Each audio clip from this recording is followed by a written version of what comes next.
Today I'm talking about 3 tips for a 6th sensory to follow to have a 5 sensory falling in love with them.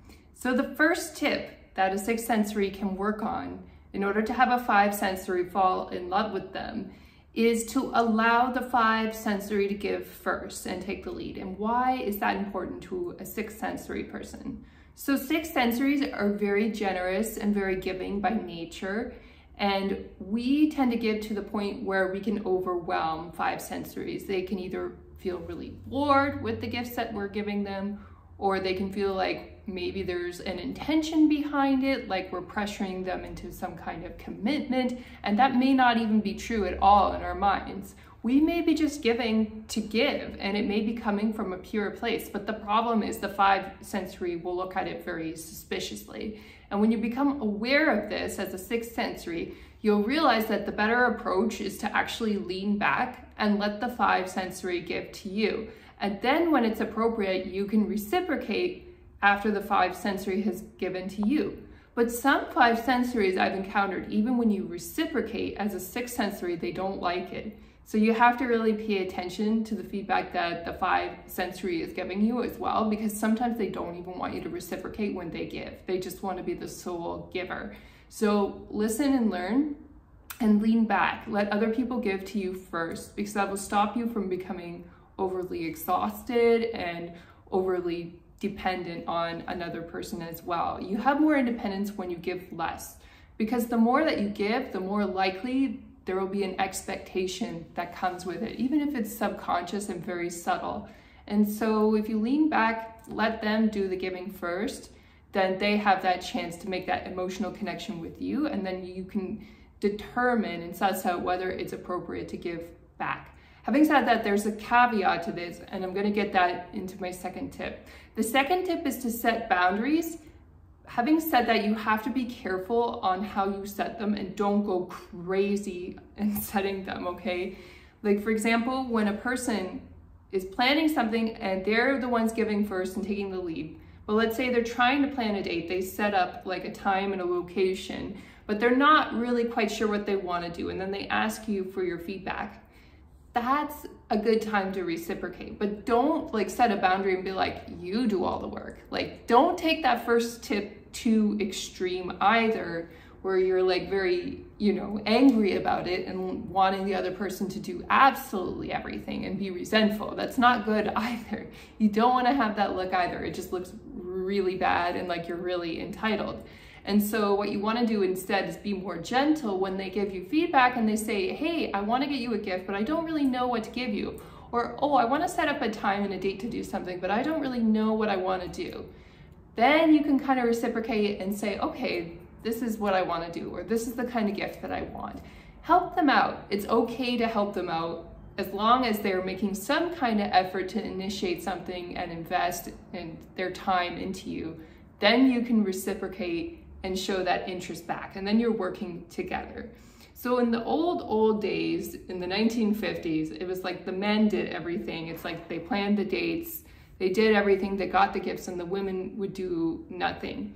Nowadays, it's a bit different. So I would say it's good to lean back as a 6th sensory when you're the person who's naturally giving and see what the other person does first. And then if they are asking for some reciprocation, it's okay to reciprocate. Don't be like really grouchy about this. Stay nimble and don't be too rigid in the rules and the boundaries. But if people are like saying, I won't see you unless you plan everything and put all the effort into it, if people are being like that and they're being really negative, then yeah, you can just be like, no, I don't have time for you. I don't have time if I'm the one who's always giving absolutely everything, right? So my next tip after that is you want to engage in self-love. Believe it or not, self-love is more important than love in our relationships.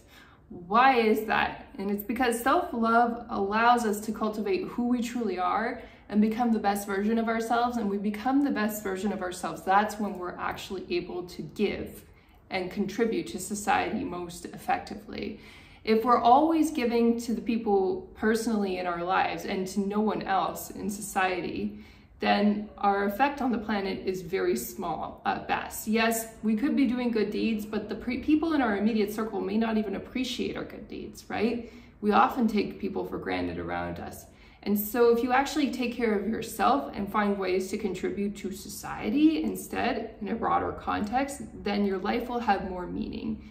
It's like if you believe in an afterlife, the more important aspect about how you live your life while you're alive is not whether or not you actually get into a serious relationship or get married. There's nothing wrong with those things, but that's not going to be the main qualification after you've passed on to say this was a meaningful life. The things that give you the most meaning are contributing to society, to helping people who are more vulnerable than you. Did you try to help other 6 sensories become their best authentic selves?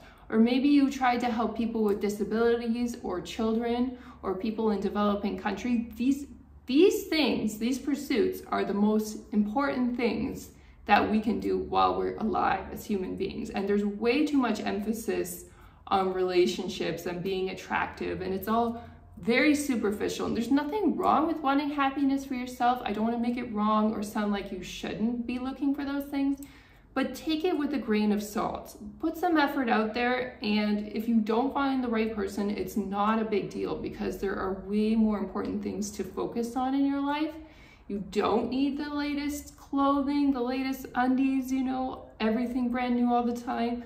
The most important thing is that you are contributing to broader society in some way and that you're helping people rather than being mindless consumerist kind of person who is just frivolous and spending all their time chasing after how to be attractive to other people. Now, having said that, there's nothing wrong with buying things when you need to buy things, you know, it's okay. I don't mean to like criticize that either.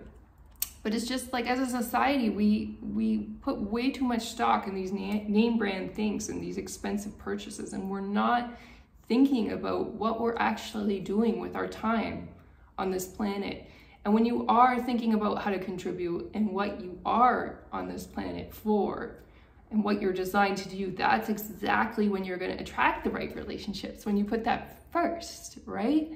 And so that's what we want to focus on first before our relationships. And then ironically, that circles back into our personal relationships and does make us ultimately attractive. It's the deepest, most compelling thing that makes us attractive as human beings rather than the way our hair looks or the clothes that we wear or the makeup or the nails that we do. And I enjoy makeup and nails. There's nothing wrong with enjoying it. You don't have to like be that type of person who's like, I reject all beautiful things. It's not like that. Beauty can give you joy. It can enhance your life. But don't be so superficial that you never think about the broader ways that you want to affect the planet. When you're thinking about those things, that's when you're likely to attract the partner. That's when you're going to find the right jobs, the right businesses. That's when your life is going to work. So that's what you need to focus on first.